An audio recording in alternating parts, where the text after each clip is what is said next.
Caitlin Clark has a new coach. Here's what to expect from Indiana Fever's Stephanie White.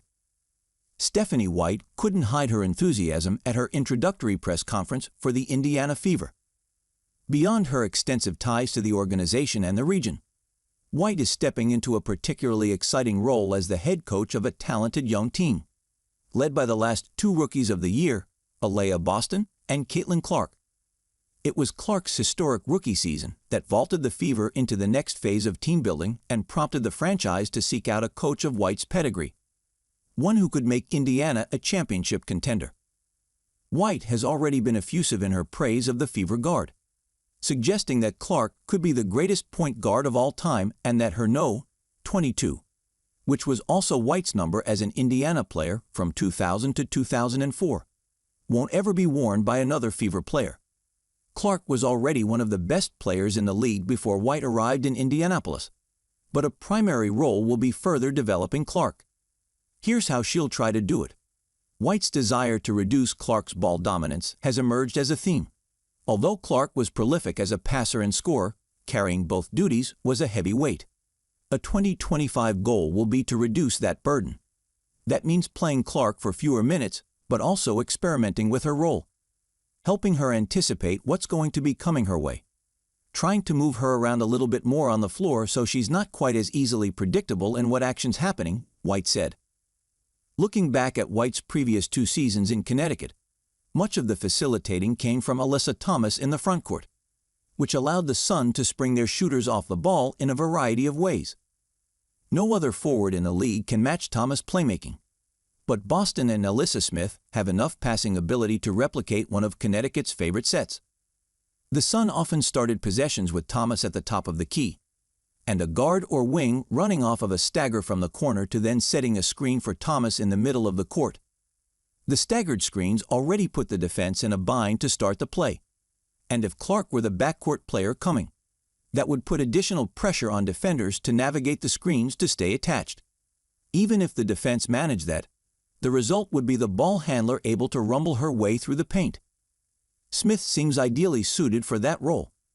That play is one of many examples of Connecticut stacking actions on top of actions. Look at this possession from opening night of 2024, when 3 separate screens led to a pick and roll for Ty Harris and Thomas. Presumably, the defense wouldn't go under if Clark acts as the ball handler. But with all the space cleared on that side of the floor, the screen setter would at least have an easy roll to the basket. White has expressed how impressed she is by Boston's passing in the half court. Several of the Suns' layered sets were intended to result in a big catching the ball at the elbow, where Boston, mimicking Brianna Jones, could then direct the action from the post. Indiana has great cutters, specifically Kelsey Mitchell and Lexi Hull, for Boston to find from that setup in the elbow. Again, the idea is Clark factoring into the play by drawing her defender beyond the three-point line, but not required to create the scoring chance. Of course, the combination of drag screens, pin downs, and flares could all be decoys to eventually get Clark the ball anyway, albeit with the opportunity to attack a shifted defense rather than a set one. We can get to the same action on the second or third side, White said. We can get to it after a first or second action, being able to move her around a little bit more. White noted that Clark needs to add strength, which would aid in all of the goals she has laid out for the star guard. Strength should help Clark's consistency on her jumper and her durability down the stretch of games. She shot 31.3% on threes in clutch situations compared to 34.4% overall. It could also make her a better screener if she can generate more contact, and shooters already make the deadliest screeners because defenders don't want to leave them. Asterisk Clark's main area of improvement, one that White has coached to great effect in Connecticut the last 2 years, will be focused on defense. Clark has been a non-factor on that end, and a player that the Sun even tried to hunt. In their first-round playoff series, Connecticut regularly ran the offense through the perimeter player Clark was defending, and found a series of wide-open three-pointers on the wing when Clark was unable to close out. During the 2024 season, 5 of the top 20 players in defensive win shares came from the Sun, with Marina Mabrey, who arrived mid-season, just missing the cut. A White-coached team will demand more defensive accountability, even from Clark. Success will require being a little more tough-minded team on the defensive end of the floor.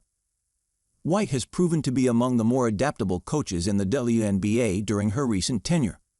After Jones was lost for the 2023 season, she pivoted to a small ball lineup, using Thomas essentially as a point center. The next year, Connecticut went back to the double big look, but still had the flexibility to downsize when necessary. In Indiana, White's creativity won't be necessary to keep the Fever afloat. Her one priority will be to maximize a deeper roster with more talent and get the most out of Clark.